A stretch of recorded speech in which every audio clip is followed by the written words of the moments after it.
خب سلام دوستان.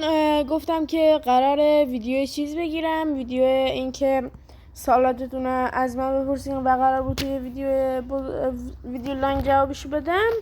الان اومدم که جواب اون چیزا رو بدم و خیلی زیاد نبودن، 4 تا هن کلا سوالا، ولی کامنت ها زیاد بودن. کامنت ها مثلا 6 تا بودن، من حالا 2 تاشون حالا جوری میگم انگار یه 500 کاری کامنت دارم.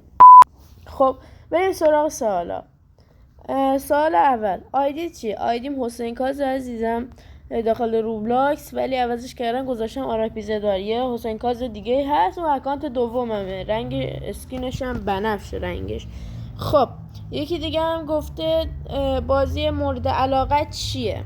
بازی مورد علاقه هم راستش یکی نیست، روبلاکس، ماینکرافت و چیزه اسمشی بود کالاف. توی روبلاکس چیتری نه عزیزم، چند سالته، شاید الان بگیم بچه سالی و فلان و بهمان کوچولویی و اینا، مامانت میدونه اومدی یوتیوب و اینا، ولی 12 سالمه. خب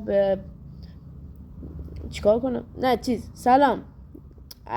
سوالات کم بودن دیگه، تا همینجا بودن، پس فعلا خدا نگهدار.